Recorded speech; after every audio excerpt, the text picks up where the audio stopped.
आज हम मौजूद हैं एक स्टेज की अदाकारा जिनका नाम हुस्ना बट है। मैंने तो बड़ी हर तरह से कोशिश की है, लेकिन ये बंदा हमेशा मुझे तुम ऐसे करो, जिस्म फरोशी करो। मैं इतनी गिरी और घटिया औरत हूँ, इतनी गंदी औरत हूँ, फिर इसने निभा क्यों किया मेरे साथ? हड हराम बहुत है, शराबी जवारी ये वो सारे ऐब इसमें हैं। जब आपकी शादी हुई थी तब उनकी एज क्या थी और आपकी एज क्या थी? मेरी तब तकरीबन 18 से 19 साल थी, उनकी जो एज है वो 40। मैं अपने बच्चों का पेट पालने के लिए काम करके अपने बच्चों को पाल रही हूँ। इसका ये मतलब नहीं कि मैं गंदी हूँ। उन्होंने कभी हमें बाप बन के दिखाया ही नहीं है, जो हम उनकी बेटियां बने उनके साथ रहें।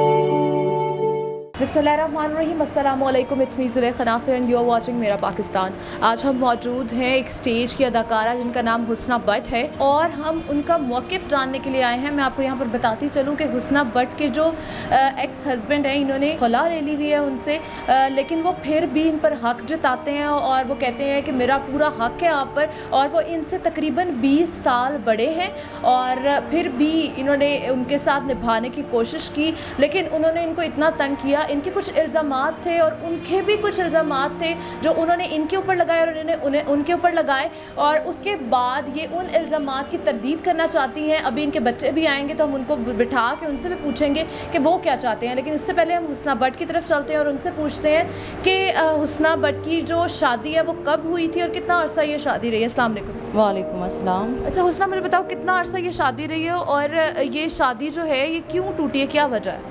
मैम शादी को 19 साल हो गए हैं मेरी को, और 2 साल हो गए डिवोर्स हुए। और शादी टूटने की वजह सिर्फ उनकी तरफ से है। मैंने तो बहुत कोशिश की है कि इतना अरसा मैंने शादी निभाई है, बच्चे पैदा किए, और जब घर बैठ जाती है, बच्चे पैदा करती है, वो घर बसाने के लिए ही बैठती है। और मैंने तो बड़ी हर तरह से कोशिश की है, लेकिन ये बंदा हमेशा मुझे डराता धमकाता रहा शुरू में भी कि मैं ये ऐसे कर दूँगा, मैं वैसे कर दूँगा, तुम ऐसे करो। ये क्या काम, ये काम से क्या आपकी मुराद है? जैसे कि जिस्म फरोशी करो। अब ये कहता फिर रहा है ना कि मैं इतना गैरतमंद हूँ, इतना ये हूँ, तो मैं इतनी गिरी और घटिया औरत हूँ, इतनी गंदी औरत हूँ, फिर इसने निभा क्यों किया मेरे साथ?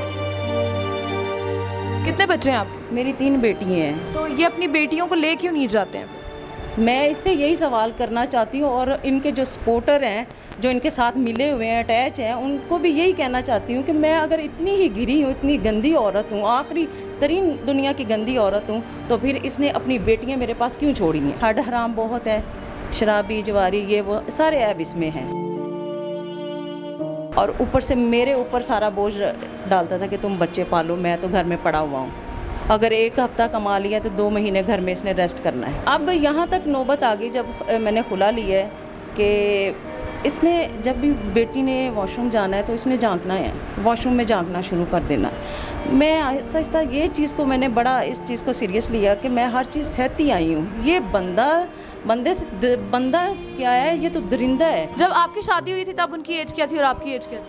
मेरी तब तकरीबन 18 से 19 साल थी और उनकी जो एज है वो 40 साल थी और 18 से 19 साल ये घर वालों ने कराई थी? जी, अरेंज मैरिज हुई थी। अरेंज मैरिज हुई थी। अच्छा मुझे बताएं हुस्ना कि ये जो आपने इंकशाफ किया है, अगर उनके पास ये बात उन तक पहुंची थी और उन्होंने जो तरदीद की थी अपने फैसलों की, तो उसमें तो वो ये कहते थे कि ये जो घर बना रही है, ये घर जो है ये किधर से लेके आ रही है पैसे, तो आप किधर से पैसे लाती थी?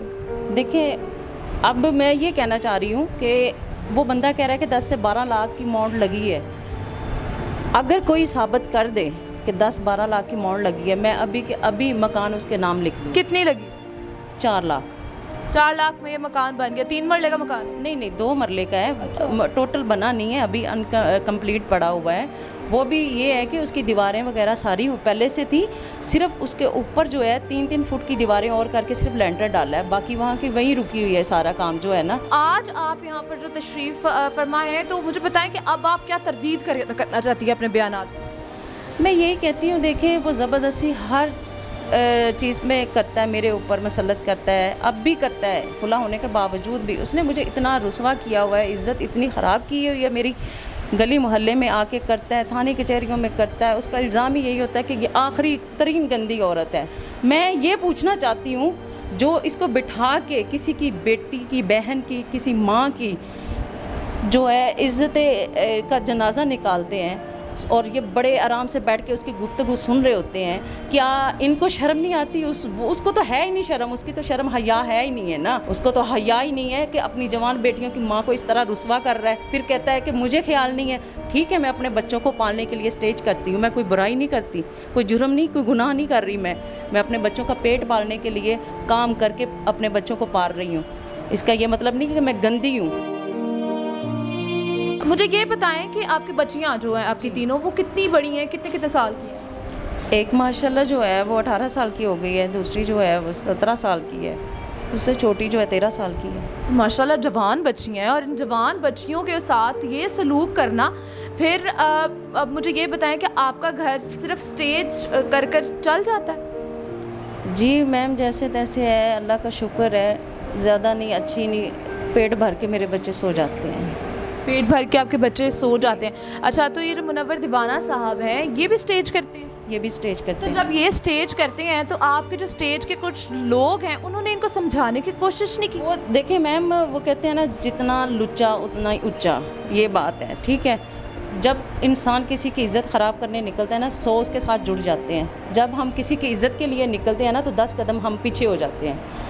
इनके साथ सारे जुड़े हुए हैं, इनके सपोर्टर बने हुए हैं। देखिए, जब उसके बच्चे भूखे मर रहे थे फील्ड में, ये फारिग था, इसको कोई काम देने के लिए तैयार नहीं था। अब जैसे जो बच्चे छोड़ दिए हैं इसने, वकीलों के मुंह भरने हैं, तब इसको रेगुलर काम मिल रहा है, वो कमा रहा है। कहाँ जा रहे हैं पैसे? बच्चों को तो आना तक नहीं देता, ये बच्चों का खर्चा नहीं देता। अच्छा, उन्होंने कहा, एक बयान में मैंने सुना है, उन्होंने कहा कि ये सारा सारा दिन भी और रात को भी बाहर रहती थी, और जब मैं बच्चों से पूछता था कि माँ कहाँ है, तो वो कहते थे कि वो तो दोपहर से ही गई हुई हैं।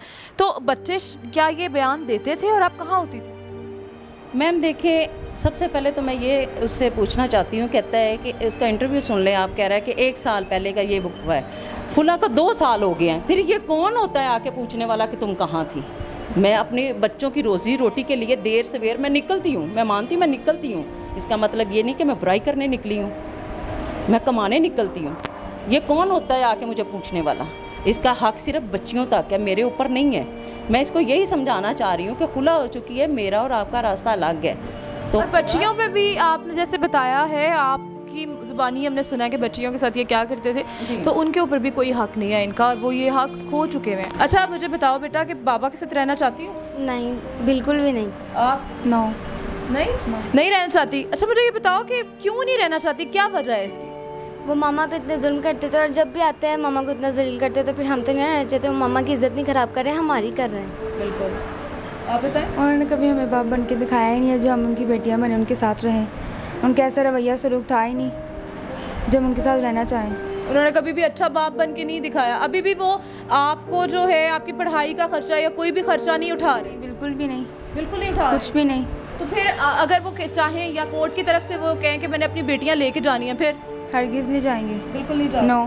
ठीक है, यहाँ पर आपने हुस्ना भट्ट की जो बेटियां हैं उनका बयान सुना है, और वो कहती हैं कि हम लोग बाप के साथ बिल्कुल भी नहीं जाना चाहते, चाहे वो कोर्ट में चले जाए, हम फिर भी बाप के साथ नहीं जाना चाहते।